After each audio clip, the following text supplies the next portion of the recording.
ఎక్సెల్లా global study abroad summit 2024 జరగబోతోంది. ఫిబ్రవరి 11న ఉదయం 10 గంటల నుంచి సాయంత్రం 5 గంటల వరకు తాజ్ డెక్కన్, బంజారా హిల్స్, హైదరాబాద్లో. నమస్కారం, వెల్కమ్ టు ఐ డ్రీమ్. నేను విజిత. ప్రస్తుతం మనతో పాటు ఉన్నారు ప్రముఖ జ్యోతిష్య వాస్తు శ్రీ భారతీ శంకరాపీఠం వ్యవస్థాపకులు, వేదస్మార్ద జ్యోతిష్య ఆగమ ధర్మశాస్త్ర ప్రతిష్టాంత పండితావర్యులు బ్రహ్మశ్రీ అన్నవరపు తిరుపతి మూర్తి అవధాని గారు మనతో పాటు ఉన్నారు. ఇప్పుడు వారితో మాట్లాడి మరిన్ని విషయాలు తెలుసుకుందాం.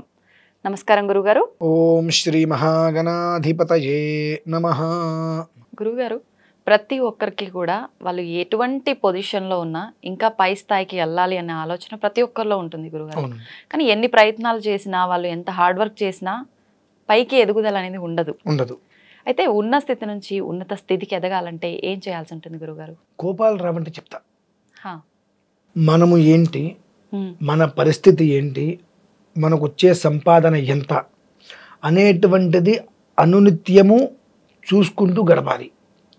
అంతేకాకుండా నా దగ్గర 10,000 ఉంది, నేను అప్పు పెడతా 50,000 రూపాయలు అంటే నీ జీవితాంతము అప్పులు తీర్చడానికి సరిపోతుంది.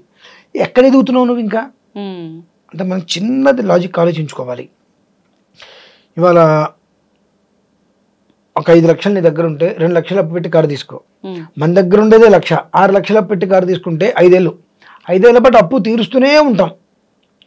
మన సంపాదనలో సగం అప్పు తీర్చడానికి వెళ్ళిపోతుంటే మిగిలిన సగం కుటుంబానికి పోషణకి సరిపోవట్లా. ఎందుకంటే కారుకి మళ్ళీ పెట్రోల్ డీజిల్ పెంచుకుంటూ ఉండాలి. ఈ రకంగా ఎదుటి మనిషిని చూసి మనం ఎదగాలని ఆలోచన చేస్తున్నాం.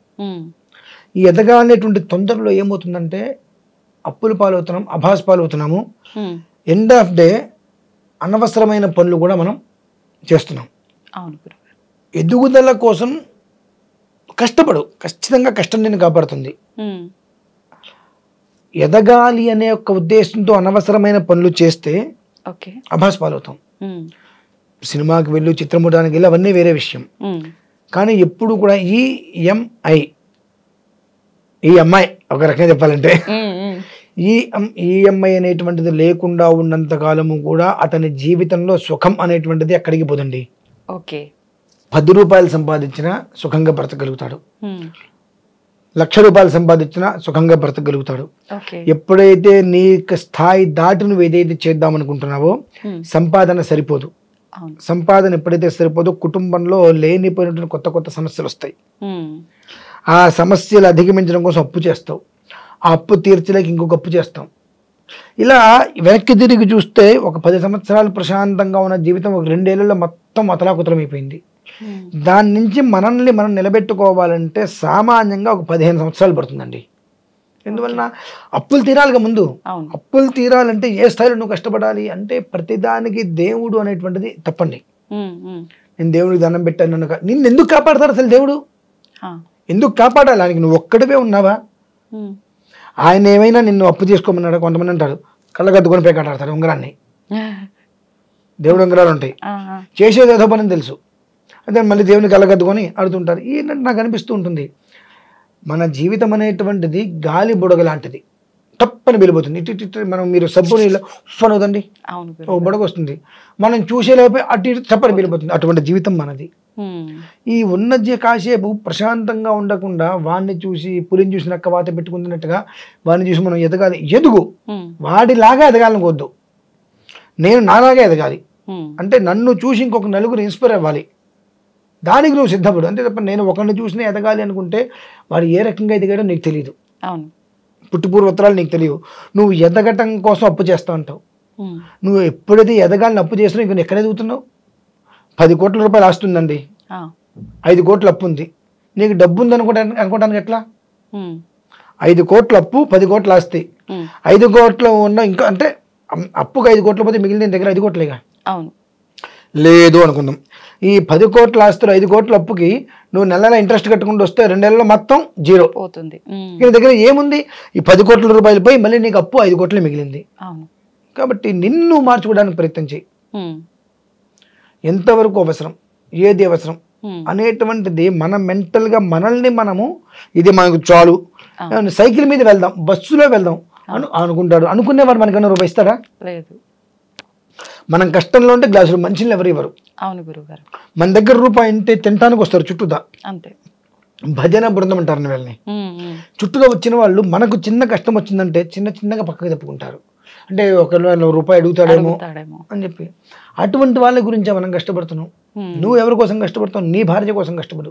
నిన్ను కన్ని పెంచిన తల్లిదండ్రుల కోసం కష్టపడు. నువ్వు కన్ని పెంచిన నీ పిల్లల కోసం కష్టపడు.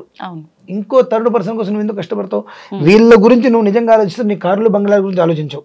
కార్లు బంగ్లాలు ఎప్పుడు ఎదుటివాడు చూస్తాడని చెప్పి, ఎదుటివాడు నీ దగ్గర ఉన్నప్పుడు చూశాడు. కర్మ కాలి నీకు ఏదో ఇబ్బంది వచ్చో ఒక్క నెల నువ్వు కట్టలేక కారు ఫైనాన్స్ వారు తీసుకెళ్ళిపోయాడు, అయిపోయింది వీడి పరిస్థితి అంటారు. అంటే నిరుత్సాహం చేస్తున్నారు. ఎదగాలి అంటే ఏదో భగవంతుడు వచ్చి ఏది చేయండి. ఓకే. ఎందువల్లనంటే భగవంతుడు మనకి ఇచ్చినటువంటిది 2 కాళ్ళు 2 చేతులు ఇచ్చాడు. ఇక్కడ ఆలోచన ఇచ్చాడు, మంచి చెడు విచక్షణ ఇచ్చాడు. ఓకే. మనం ఏం చేస్తున్నామంటే మంచి అనేటువంటి విషయాన్ని పక్కన పెట్టేస్తున్నాం. చెడు అనేటువంటిది చాలా చక్కగా ఆకర్షిస్తూ ఉంటుంది. అది ఏదైతే చెడు ఆకర్షిస్తుందో దాని జోలికి వెళ్ళిపోతున్నాం. అంటే పంచదార వద్దున ఆయన పంచదార ఎక్కువ తినగలనంటే తీయగా ఉంది కానీ తిని చివరికి ఏమైంది, జీవితంలో వాడికి షుగర్ వచ్చి అసలు జీవితంలో తీపి తినకుండా అవకాశం లేకుండా పోయింది వాడికి. అంటే ఎవరైనా స్వీట్ తింటుంటే వాడు ఇంకా చూస్తూ కూర్చోడం ఇట్లా తింటాను అవకాశం పోయింది కదా. అంటే ఏదైనా ఒక బ్యాలెన్స్డ్గా చేసుకో, అది లైఫ్ బాగుంటుంది. అంతేగాని ఏదైనా సరే నేను తొందరపడి చేసేస్తానంటే జీవితంలో ఒక్కసారి అనుకోకుండా ఈఎంఐ జోలికి దిగావు నువ్వంటే నిన్ను నువ్వు సమర్థించుకొని నిలబెట్టుకోవాలంటే 15 ఏళ్ళు పడుతుందండి. ఎందుకంటే ఇక నీకు అప్పు లేదు అనుకోవాలంటే 15 ఏళ్ళు పడుతుంది. లేదా 10 లక్షలు పెట్టి కారు కొన్నావు, ఈఎంఐ కడుతున్నావు, నాకు ఈఎంఐ వద్దు, ఈ కారు వద్దు, పోయిన తర్వాత ఎక్కడ పోయిందని వదిలేసుకో. నీకు నెలకిట్ట 25,000 మిగులుతున్నాయి ఈఎంఐ. నువ్వు ఇప్పుడు కారు కొంటే 10 లక్షల కారు కొంటే నువ్వు సుమారుగా 15-20 లక్షలు కడుతున్నావు. మొదటి 2 సంవత్సరాలు దగ్గర ఇంట్రెస్ట్ మొత్తం లాగేశాడుగా. ఒక 6 నెలలు కట్టావు, టార్చర్గా ఉంది, కారు అమ్మేద్దాం అనుకుంటావు, నీకు డబ్బులు రావు. ఎట్లాగో అంటే ఈ రోడ్ ట్యాక్సీలు అన్నీ పోతాయి అనుకుంటావు. ఆ ₹1,00,000 గురించి ఆలోచించద్దు. పోయింది ఇక్కడికి పోయింది, వదిలేసుకో, ఎవరో ఒకరికి ఇచ్చేసేసి. నెలలో నీకు ఆ 25,000 మిగులుతున్నాయిగా. ఈ 25,000 తప్పన ఈ మిగిలే డబ్బులు నువ్వు ఖర్చు పెట్టకుండా డిపాజిట్ చేసుకో. 5 సంవత్సరాలు లోన్ అనుకో, 5 సంవత్సరాలు 25,000 దాచుకుంటే నీకు ఎంత డబ్బు మిగిలింది? కానీ మనం ఏం చేస్తున్నాం, 25,000 కట్టాం, కారం వేసింది, 25,000 ఖర్చులు పెట్టేస్తున్నాం. నువ్వు మిగిల్చుకోవట్లేదుగా. అంటే ఇక్కడ ఆలోచన అనేటువంటిది ఏం చెయ్యాలో ఏం చేయకూడదు నీకు తెలుస్తుంది. కానీ నువ్వేం చేస్తున్నావు, అక్కడ నీకు బర్త్డే ఉంది కాబట్టి కట్టావు. ఇప్పుడు బర్త్డే లేదు కదా, 25,000 ఇష్టం వచ్చినట్టు ఖర్చు పెట్టుకుంటావు. ఇక నువ్వు ఎక్కడ ఎదుగుతావు అంటా నేను.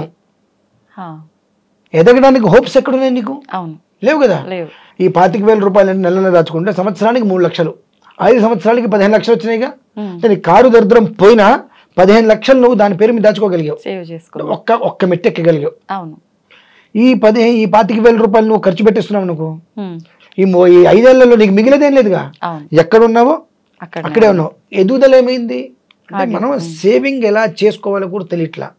ఎంతసేపటికి కూడా వాడు ఆనింది వస్తున్నాడా, నేను మసాలా దోశ తింటా, వాడు నార్మల్గా టీ తాగాడా, గొప్పతనం నేను బ్లాక్ టీ తాగుతా, గ్రీన్ టీ తాగుతా. అంటే ఒకరిని చూసి నువ్వు ఎప్పుడైతే చేద్దాం అనుకున్నావో ఆటోమేటిక్గా వాడు అక్కడే ఉంటున్నాడు, నువ్వు మాత్రం దిగిపోతున్నావు కిందకి. ఎందుకంటే స్వతహాగా వాడుకున్నది వాడు చేస్తున్నాడు, నువ్వు కొని తెచ్చుకుంటున్నావు. కొని తెచ్చుకోవడం వల్ల ఎదగట్లా. కొని తెచ్చుకుంటూ ఉక్రోషం, ఇంత చేస్తున్నా నన్ను ఎవరికి గుర్తించట్లేదు అని చెప్పి ఆ ఉక్రోషం మీద ఏమవుతుందంటే మెంటల్గా అప్సెట్ అయిపోతావు. ఇక రోజు వెళ్ళేటువంటి దినజీవితం కూడా గడవడం కష్టమవుతుంది. కోపంలో భార్య పల్లెలో ఒక మాట అంటారు, నన్ను అంటావా నువ్వు, నీ వల్ల ఇప్పటి వరకు వీడు చేసినవన్నీ పోతాయి, నీ వల్ల నేను కష్టపడుతున్నా అయినా నువ్వు నన్ను పట్టించుకోవా అంటే కుటుంబం అంతా కూడా విచ్ఛిన్నం అయిపోతుంది. దీనికి అన్నిటికీ మనిషి ఎదుగుదల కావాలంటే తన ఒక్క ప్రవర్తన, నేను ఏంటి, నా సంపాదన ఏంటి, నా విధానం ఏంటి, నాకెంత ఖర్చు ఉంది, నెలకి నాకు వచ్చే జీతం ఎంత, నాకు ఎంత ఖర్చు, అందులో నేను ప్రశాంతంగా వెళ్తే నెలకి దాచుకుంటుంటే ఒక 5 ఏళ్ళకి నేను ఒక స్థాయికి వెళ్ళినా 10 ఏళ్ళ తర్వాత నేను పైకి వెళ్తా. ఇప్పటి నుంచే పరిగెత్తి ఎక్కడికి వెళ్తే ఆయాసం వచ్చి కూర్చునే దానికన్నా నడుచుకుంటూ ఒక్కొక్క మెట్టు ఎక్కి చివరిలో 10 మెట్లు పరిగెడదాం. ఇక్కడి నుంచి 90 మెట్లు పరిగెత్తి అక్కడ ఆయాసపడిపోతే ఇంకా అనేటువంటి ఆలోచన తనకు తాను తెచ్చుకోవాలండి. దీనికి ఏదో పూజలు పునస్కారాలు ప్రత్యేకంగా అవసరం లేదు. ఈ పూజలు పునస్కారాల వల్ల కొన్నిట్లకి ఉపయోగం ఉంది. ఎందువల్లనంటే ఈ పూజలు పునస్కారాలు ఇవన్నీ కూడా మనిషిని తనను తాను అర్థం చేసుకోవడానికి మాత్రం ఉపయోగిస్తాయండి. అంతేగాని మనం కూర్చొని ఒక 1,00,000 జపం చేసాం, పైనుంచి ఏమి ఇంద్రుడు కింద కాస్తే పడేది, లక్ష్మీవారు మూటలు వేయదు. మరి ఎందుకు చేయాలంటే మనం వెళ్ళేటువంటి మార్గంలో మనకి ఇబ్బందులు ఉండద్దు, క్షేమంగా గమ్యం చేరాలి. ఈ గమ్యం చేరేటువంటి పరిస్థితులలో ఎన్నో రకాల ఇబ్బందులు అన్నీ వస్తుంటాయి కాబట్టి ఆ ఇబ్బందుల వల్ల నాకు ఏ సమస్య వచ్చినా పర్లేదు, కానీ అంతకు మించి ఏదైనా వస్తే నా కుటుంబం రోడ్డు మీద పడుతుంది కాబట్టి నా ఇబ్బందుల్ని గొడ్డలతో వెళ్ళేటువంటి గోటితో తీసే తండ్రి, చిన్న చిన్న సమస్యగా నాకు చూపించి తీసేసి, అంటే నన్ను నమ్ముకుని నా కుటుంబం ఉంది కాబట్టి నేను దైవారాధన నీకు నమస్కారం చేస్తున్నా తండ్రి అనేటువంటిది పూజలు పునస్కారాలు దీనికి ఉపయోగిస్తాయి. అంతేగాని నేను పూజ చేసే కాబట్టి నేను ఎట్లా వెళ్ళినా భగవంతుడు నాకు ఎలానే చూడాలంటే అది కరెక్ట్ కాదు కదండి. నీకు వే చూపిస్తాడు, ఆ వే నువ్వు వెళ్తున్నావా వెళ్ళట్లేదా అని చూపిస్తా అనుకుంటాడు.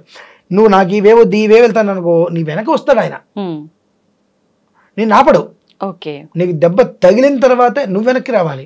ఎందుకంటే 2-3 సార్లు చేపెడతాడు, 4వసారి ఎవరి కోసం లేనుకుంటాం మనం కూడా. ఇప్పుడు ఒకసారి అప్పు తీసుకుంటాం, 2వసారి అప్పు తీసుకుంటాం, 3వసారి 5వసారి ఎవరా అంటాం, 4 సార్లు కొంచెం అడ్జస్ట్ అయింది, 5వసారి ఆటోమేటిక్గా వచ్చేస్తుంది. ఎవరి కోసం వెళ్ళే అంటే మన వడ్డీ ఇస్తున్నా ఎవరి కోసం వెళ్ళి అంటాడు. ఇదేమవుతుందంటే మనిషిని తెలియకుండా కూడా అన్య మార్గాల వైపు నడిపింపజేస్తుంది. దానివల్ల ఏమైందంటే కుటుంబం అనేటువంటిది వృద్ధి ఉండదు. మీకు ట్రెడ్మిల్ తెలుసా అండి? మీరు 10 రోజులు దాని మీద నడిచినా అక్కడి నుంచి విజయవాడ వెళ్తారా? ఎక్కడ ఉంటారు? అదే ఉంటుంది జీవితం. అంతే అంటున్నా.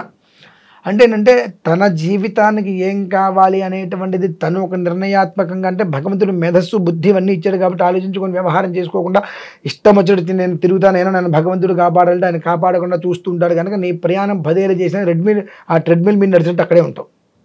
సో మనిషి జీవితం ఎదగాలి అంటే నీ మీద నువ్వు నమ్మకం పెట్టుకో, ఎవరి మీద ఆధారపడద్దు, నీ మీద నువ్వు సెల్ఫ్ లవ్ దాన్ని నువ్వు పెంచుకో, నేను పెంచుతుంది అది. అదొకటి నేను చెప్తాను గట్టిగా అయితే మాత్రం. చాలా మంచి మాట గురువు గారు, నిజంగా మీరు చెప్పింది లాస్ట్ లో సెల్ఫ్ లవ్ ఇంపార్టెంట్.